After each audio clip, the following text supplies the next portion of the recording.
Tu es là présent, livré pour nous, livré pour toi, le tout petit, le serviteur, toi le tout-puissant, humblement. Bonjour à vous qui écoutez. Voici l'évangile de ce dimanche 22 novembre. Cet évangile est selon saint Matthieu. En ce temps-là, Jésus disait à ses disciples: « Quand le Fils de l'homme viendra dans sa gloire et tous les anges avec lui, alors il siégera sur son trône de gloire. Toutes les nations seront rassemblées devant lui. Il séparera les hommes les uns des autres, comme le berger sépare les brebis des boucs. Il placera les brebis à sa droite et les boucs à sa gauche. Alors le roi dira à ceux qui seront à sa droite: Venez les bénis de mon Père, recevez en héritage le royaume préparé pour vous depuis la fondation du monde. Car j'avais faim, et vous m'avez donné à manger. J'avais soif, et vous m'avez donné à boire. J'étais un étranger, et vous m'avez accueilli. J'étais nu, et vous m'avez habillé. J'étais malade, et vous m'avez visité. J'étais en prison, et vous êtes venus jusqu'à moi. » Alors les justes lui répondront: « Seigneur, quand est-ce que nous t'avons vu? Tu avais donc faim et nous t'avons nourri, tu avais soif et nous t'avons donné à boire. Tu étais un étranger, nous t'avons accueilli, tu étais nu et nous t'avons habillé, tu étais malade ou en prison.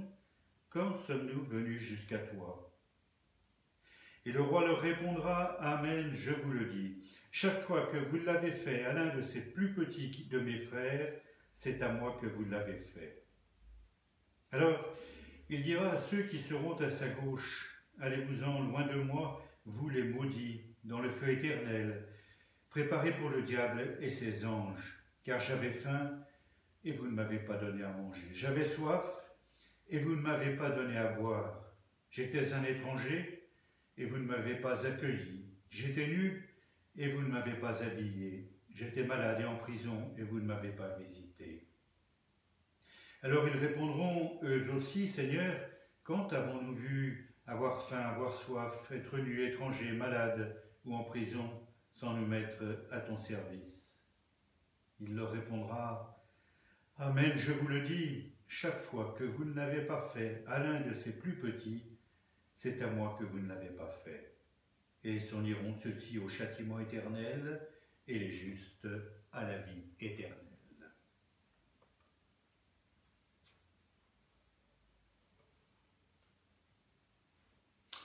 Voilà, au lendemain de la journée des pauvres dans l'Église et de la journée du Secours catholique, nous fêtons le Christ, roi de l'univers, avec cet évangile dit du jugement dernier.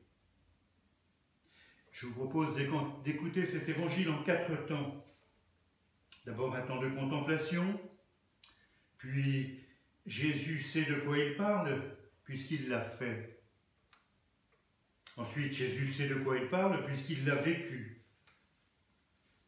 Et enfin, des encouragements pour nous aujourd'hui. D'abord, un temps de contemplation. Oui, nous fêtons le Christ, roi de l'univers, et contemplons ce roi étonnant. Son trône, c'est le bois d'une croix. Sa couronne, elle est d'épines. Son sceptre, c'est un vulgaire roseau. Ses habits d'apparat, c'est la nudité. Son cheval royal, c'est un petit anon. Son royaume n'a pas de frontières. Sa loi, aimez-vous les uns les autres comme je vous ai aimé. Sa justice, c'est le pardon. Voilà notre roi. Voilà ce roi dont nous sommes heureux d'être les sujets. Un deuxième temps, Jésus sait de quoi il parle, puisqu'il l'a fait. L'évangile d'aujourd'hui nous montre ce roi au jour du jugement dernier. Et il nous dit les critères de son jugement. Il s'agit de donner à manger, à boire, d'accueillir l'étranger, de vêtir celui qui est nu et de visiter malades et prisonniers. Il sait de quoi il parle, puisqu'il nous parle de lui. Lui qui a nourri les foules affamées quand il a multiplié les pains et les poissons.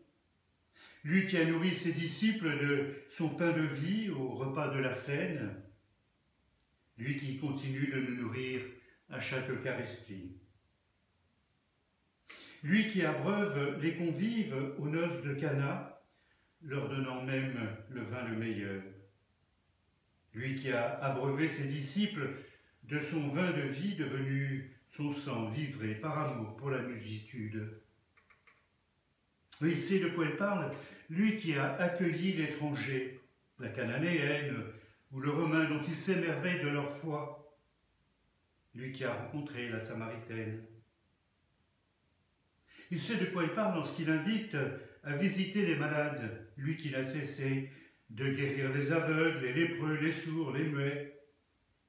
Et lorsqu'il invite à l'attention aux prisonniers, lui qui prenait ses repas avec les pécheurs, prisonniers de leurs péchés, et qui a ouvert son paradis au larron cloué à ses côtés. Lorsqu'il prononce les paroles du jugement, le roi Jésus nous parle de ce qu'il n'a cessé de faire. Il a ouvert le chemin. Je vous proposais un troisième temps. Jésus sait de quoi il parle, puisqu'il l'a vécu. Ce que vous avez fait au plus petit de mes frères, c'est à moi que vous l'avez fait, et il en donne le sens. Et là aussi, il sait de quoi il parle. Lui qui a eu faim au désert avant d'entrer dans ce qu'on appelle sa vie publique. Lui qui a eu soif lorsqu'il a demandé à boire à la Samaritaine et lorsque, au sommet de la croix, comme s'il regardait l'humanité tout entière, il crie « J'ai soif !» criant vers chaque être humain « J'ai soif de tes richesses, j'ai soif de ce que tu développes, j'ai soif que tu développes le don que mon Père t'a fait de son amour. » Oui, il sait de quoi il parle, lui qui est né dans une étape puisqu'il n'y avait pas de place pour lui dans la salle commune, lui qui était nu sur la croix, lui qui n'a pas eu de lieu où reposer sa tête, lui qui s'est laissé arrêter, lui qui est devenu un prisonnier condamné et exécuté comme un esclave, lui qui est devenu un étranger aux yeux des gens de Nazareth, lui qui s'est fait étranger en côtoyant les Samaritains. Alors de tout cela, nous pouvons entendre des encouragements pour nous aujourd'hui. Cette parole de jugement, c'est-à-dire cette parole qui valorise, nous ne pouvons pas ne pas l'entendre. S'il est vrai que nous sommes les sujets de ce roi, s'il est vrai que nous sommes en amitié avec le Christ, s'il est vrai que nous nous sentons appelés à prendre son chemin, à mettre nos pas dans les siens,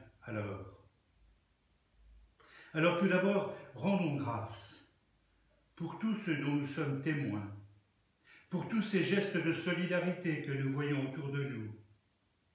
Apprenons à les voir, apprenons à nous émerveiller comme le roi Jésus s'est émerveillé au moment du jugement.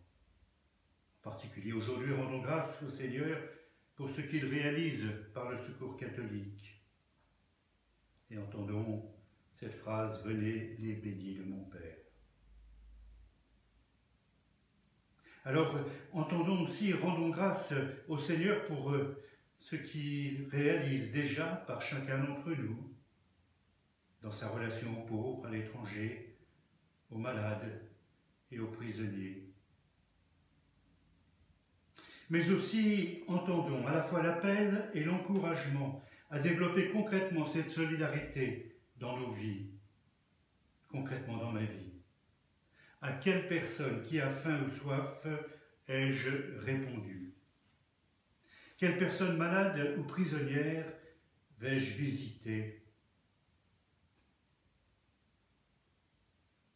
Quelle personne dans la misère bénéficie de mon temps, de mon partage, de mon amour? Suis-je accueillant à l'étranger, dans un contexte social où il est souvent exclu? Et ce n'est pas un simple devoir, ce n'est pas un simple comportement moral. Nous le faisons parce que le Christ l'a fait, et peut-être encore plus parce que le Christ nous révèle cette incroyable relation à lui, cette bouleversante communion à lui. Lorsque nous faisons cela, c'est à lui que nous le faisons. Un ancien président du Secours catholique disait « Ce que m'apporte la rencontre du pauvre est indescriptible. Elle me donne de rencontrer le Christ. »